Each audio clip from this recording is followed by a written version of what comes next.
it just seems like the media has really readjusted the goalposts on what has happened. I mean, everyone was saying taking the under on Vegas, under 3.5, under 3.5. And I mean, they broke that, but overall this season is still a success, and no one expected them to do 4 games. And, it's recency bias to say that they haven't done well this season at all. I think if you would have sprinkled in Colorado's wins as like week 1, week 4, week 7, and week 11, that we would be digesting the season differently. I think that the hype that was created at the beginning by the winning streak caused a tidal wave of content and interest, and then they fell flat. If they would have just been a fun team to watch that lost a bunch of close games and won every now and then, that our perception of it would be different. But I want both of your opinions. Dave, we'll start with you since you're the beat writer. Was Colorado's season a success in your mind, and how should people digest what they did this year? Yes, it was a success. For one, you improved.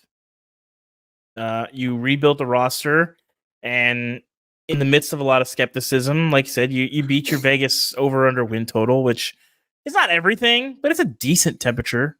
You're over that already, despite being a 18-point underdog to Utah this week. But I think where you're really won here is, all right, this is still a business. You want to win, but this is still a business. And Colorado made so much money this year.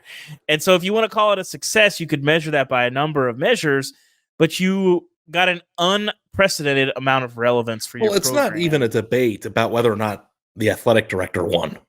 Well, it's not about the athletic director. Well, it's not about the program. I mean, you have to parlay that relevance into actual success in bringing dudes to your campus. Now, his high school recruiting has been, I would even say, bad. But yeah. Portal season is coming, and that is where Deion thrives. That is what he did last year.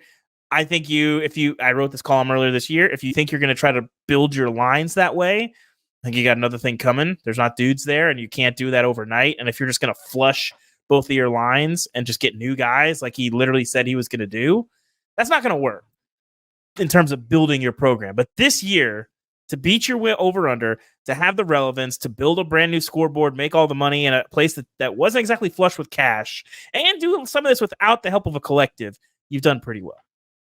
Austin, based on the hype of what Colorado could have been, or what people expected out of Deion, do you perceive this to be a successful season for them? I do. Yeah, I think there's like some proof of concept now with Deion that it can work.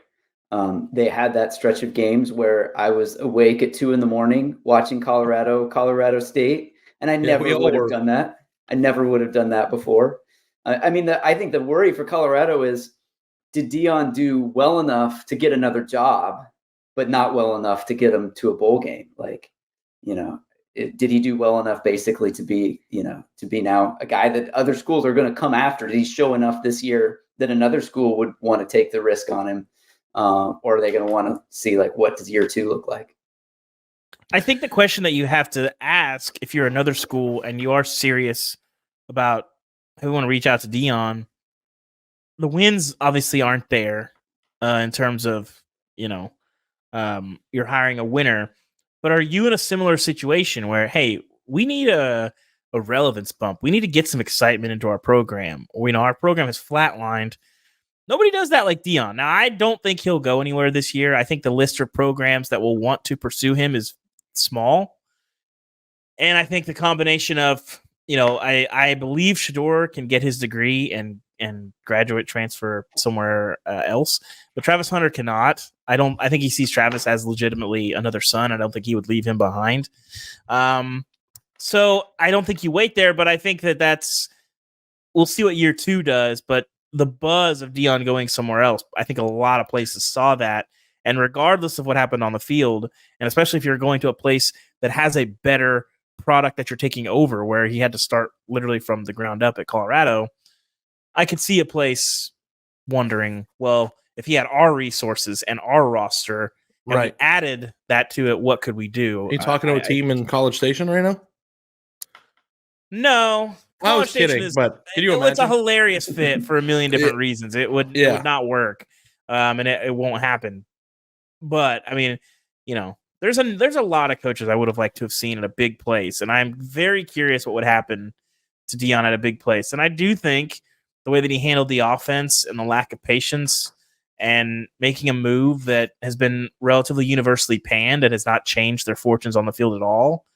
I think that raised a lot of questions for a lot of people in the sport of like, is this guy doing the things that you need to build a sustainable program? Because knee-jerk firing Sean Lewis because you don't like the way the offense has played the last 3 weeks or whatever against really good defenses doesn't make sense.